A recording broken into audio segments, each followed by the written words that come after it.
Oke teman-teman, Assalamualaikum warahmatullahi wabarakatuh. Jumpa lagi bersama saya di Madrasah Himpunan. Kita coba akan telaah kajian surat Al-Asri bagian kedua ya.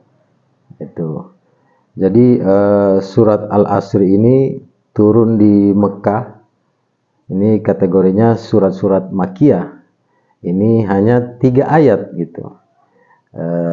Al-Asri atau Wal-Asri artinya demi masa atau demi waktu itu. Jadi ada 3 ayat, namun penjabarannya ini cukup banyak gitu dan tidak akan habis-habisnya karena hingga hari ini waktu itu terus berjalan. Kita diikat oleh waktu, alam semesta diikat oleh waktu. Kita mulai qiraahnya ya. Bismillahirrahmanirrahim.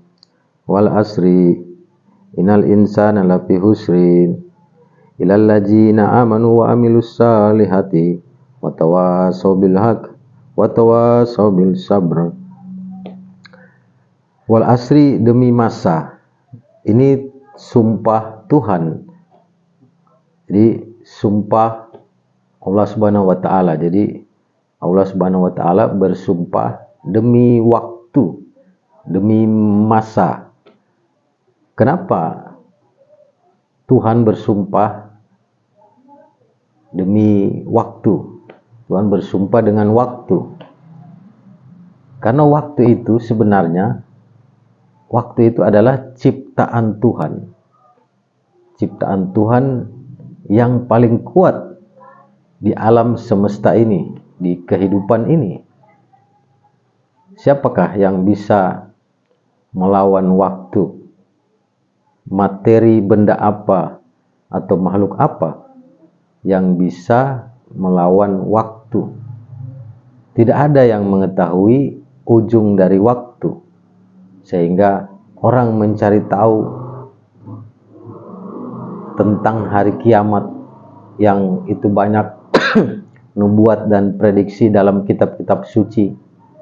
Itu tentang kehancuran atau perang akhir zaman. Semua manusia mencoba mencari prediksi tentang itu. Dan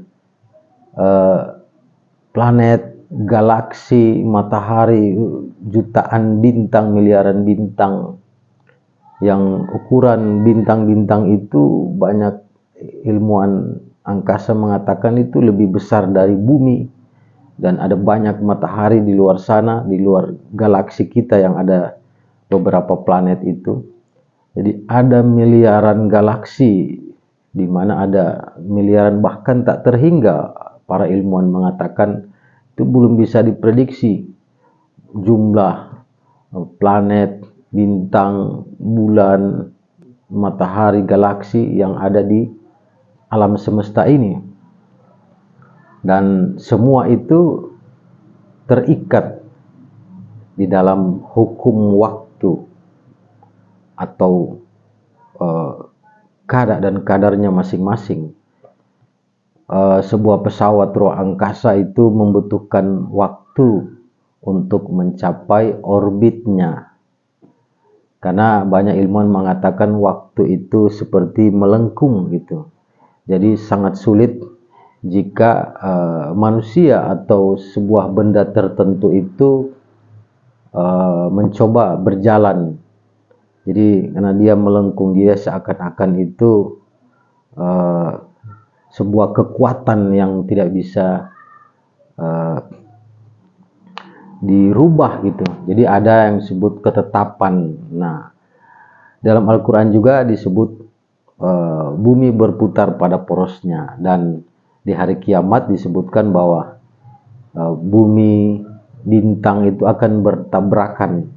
Itu yang disebut dengan kiamat. Jadi galaksi-galaksi itu kemungkinan besar juga akan bertabrakan.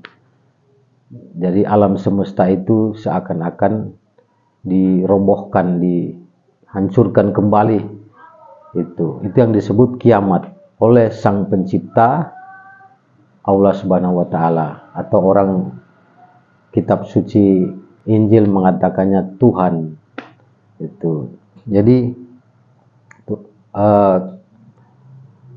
waktu itu sesuatu yang sangat kokoh dan perkasa, tiada daya upaya dari makhluk manusia, jin, setan, dajjal, iblis, siapapun atau bahkan malaikat pun yang mampu mengalahkan waktu. Karena semua ciptaan Tuhan itu terikat oleh yang disebut dengan kekuatan waktu, ketetapan waktu. Dan sesungguhnya hanya Allah yang maha abadi. Jadi Tuhan Sang Pencipta itu menciptakan waktu dan mengikat kita semua. Ada kita lahir dan ada kita mengalami kematian. Ada kita masa muda dan kita juga mengalami penuaan. Jadi kita suatu saat akan tua gitu. Ada beberapa nabi yang diriwayatkan di dalam literatur Islam itu yang hidup ribuan tahun hingga hari ini. Nah, itu juga adalah satu karunia Tuhan dan sebagai contoh kenapa mereka masih hidup. Karena memang dalam literatur Islam dikatakan mereka diberi izin oleh Allah Subhanahu wa taala untuk hidup lebih lama gitu. Begitu juga yang disebut dengan makhluk yang namanya iblis, itu dalam Al-Qur'an Allah memberi masa tenggang waktu kepada iblis. Itu. Dan sebagai cobaan buat anak Adam gitu. Jadi semua terikat oleh waktu dan terbatasi oleh waktu. Apa yang lebih kuat dari waktu kalau kita cari selama ini? Sepertinya tidak ada. Sebuah benda itu besi akan lapuk dimakan waktu, karat. Bahkan zat-zat kimia pun itu yang katanya lama, daur ulangnya juga akan sirna dimakan waktu gitu. Jadi hampir tidak ada yang terlepas dari hukum waktu di kehidupan semesta ini.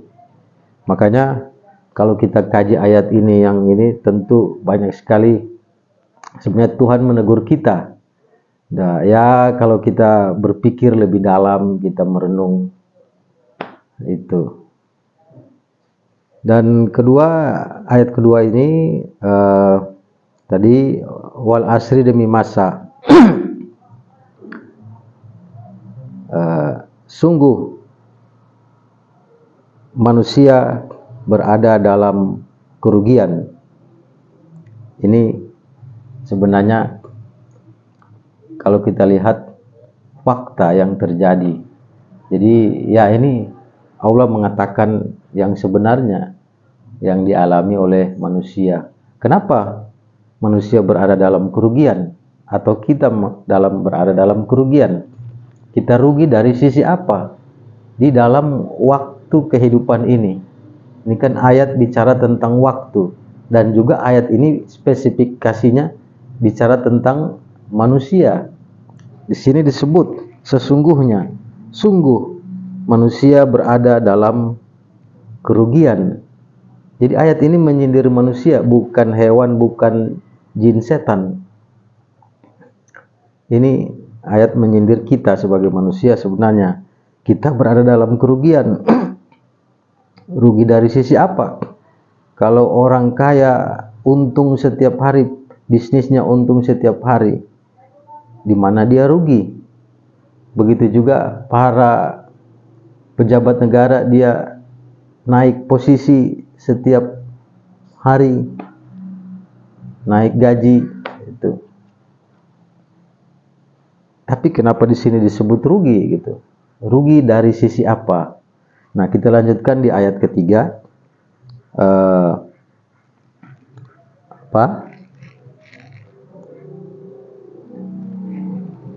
Maaf ini kacamatanya harus pakai lagi, kacamata sudah plus gitu ya.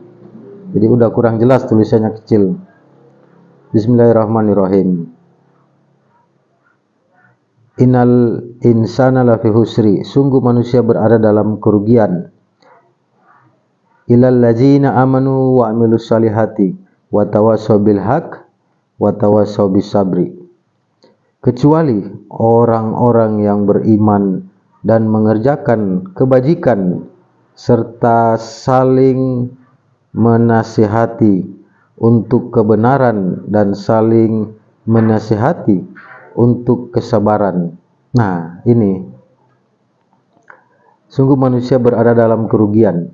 Kita rugi mungkin tiap hari karena sepertinya pada faktanya kita manusia mungkin lebih banyak berbuat kesalahan daripada berbuat pahala atau kebenaran atau amal ibadah. Kita mungkin setiap hari lebih banyak melanggar atau terjatuh, entah sadar atau tidak, atau hilaf atau lupa. Kita setiap hari berbuat kesalahan tanpa kita sadari.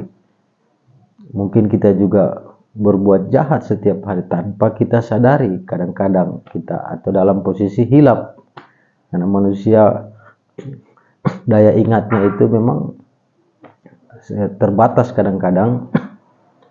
Jadi ini mungkin yang disebut rugi. Dan kedua, kita tidak berbuat baik. Ini juga yang paling banyak kayaknya. Menurut saya itu kita tidak berbuat baik gitu. Jadi kita tidak, umpamanya kita tidak berbuat jahat, tapi kita tidak berbuat baik. Nah, waktu yang berjalan ini kita tidak manfaatkan. Karena waktu itu berjalan, dia tidak akan pernah kembali. Umpamanya kita sedang masa lagi bersinar, lagi berjaya, lagi kaya raya, lagi banyak jabatan.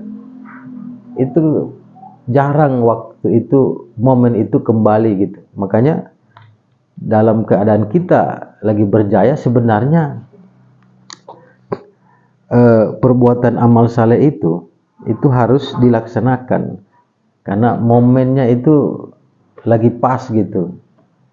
Itu nah, kalau kita sudah dalam keadaan susah kan kita sulit beramal. Itu yang disebut ada momen tapi kita tidak ambil momen itu yang mungkin disebut rugi. Ada rugi ini ada dua menurut saya.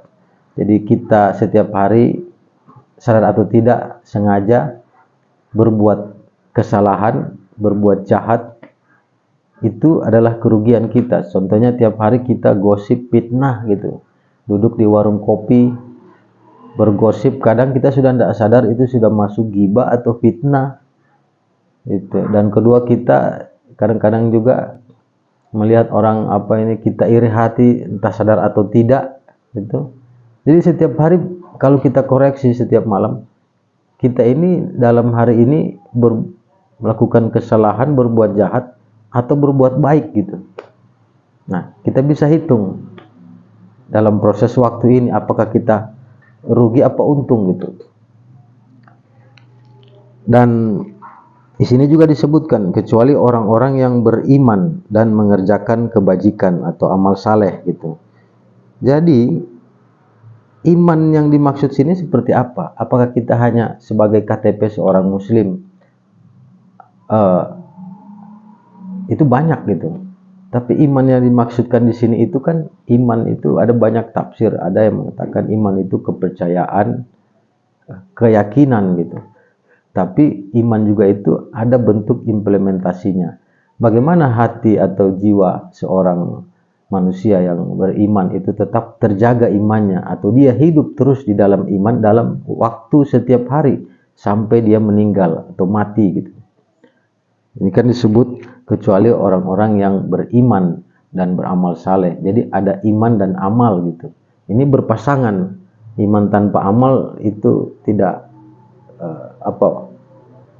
makanan tanpa garam atau kopi tanpa gula atau apa, banyak pengibaratannya gitu.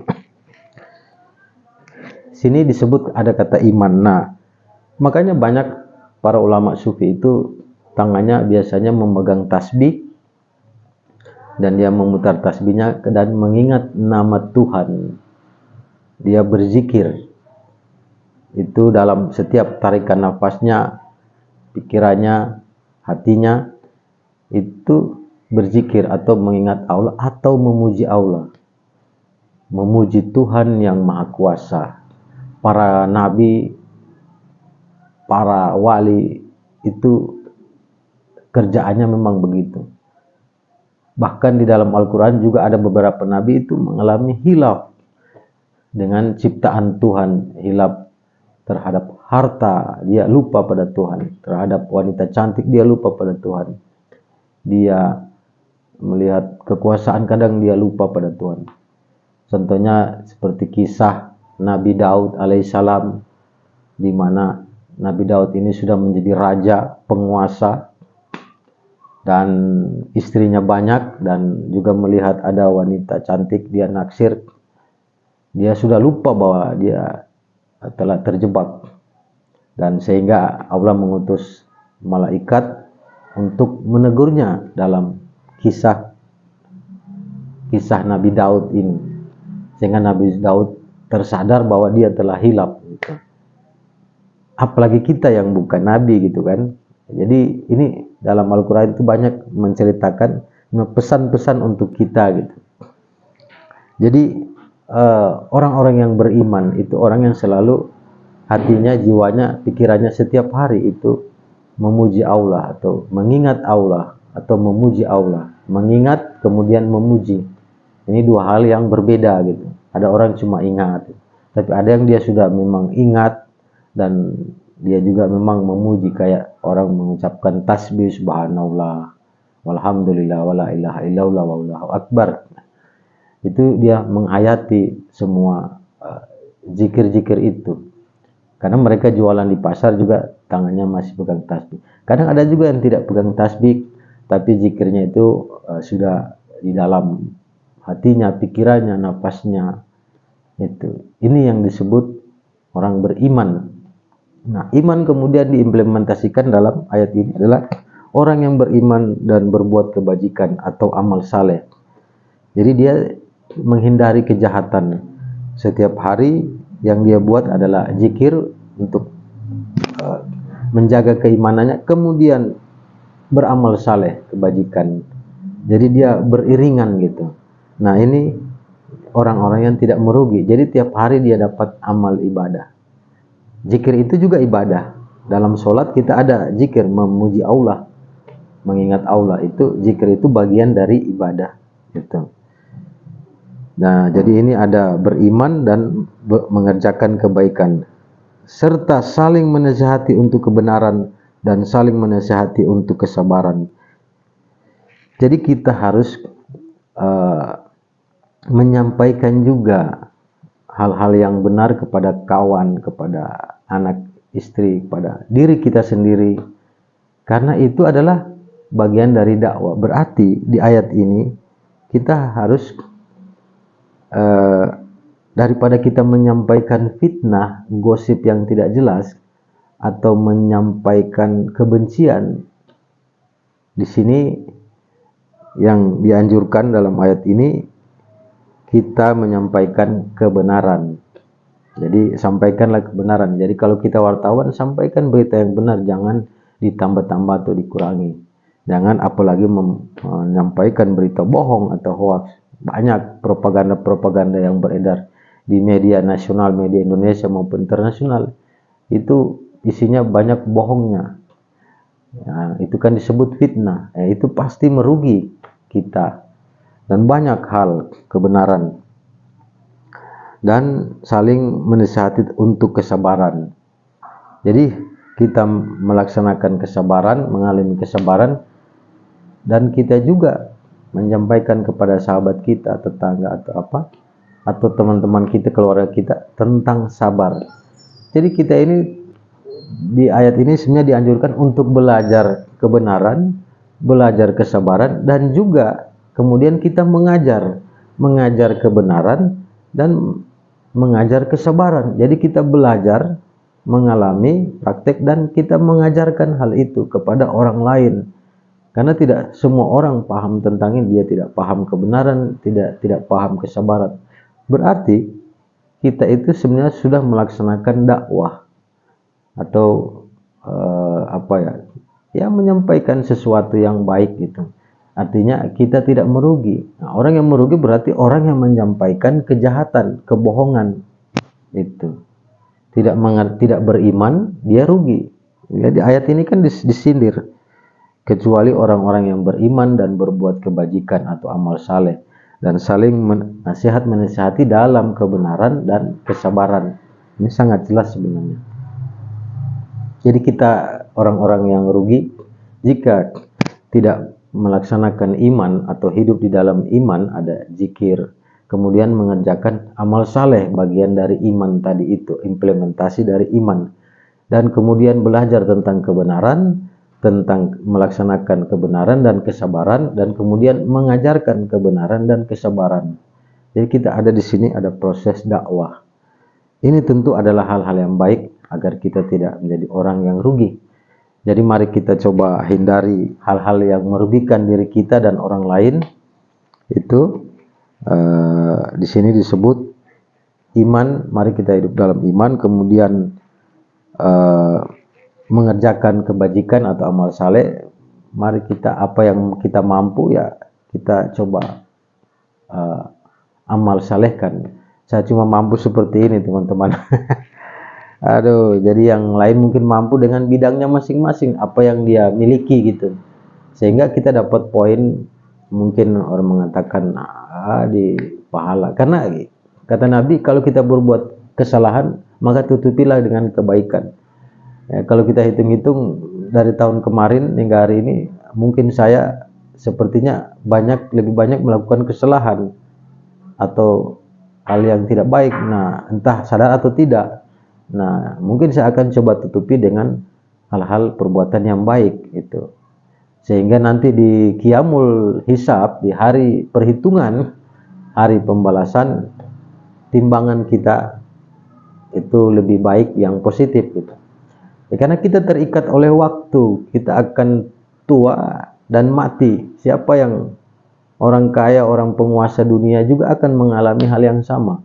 Peradaban-peradaban besar itu juga dimakan oleh waktu, yang tersisa kan artefaknya, artefak-artefak istana tuanya yang tiap hari juga mengalami pelapukan bangunannya, dan perlahan-lahan hancur juga, dimakan oleh yang disebut waktu.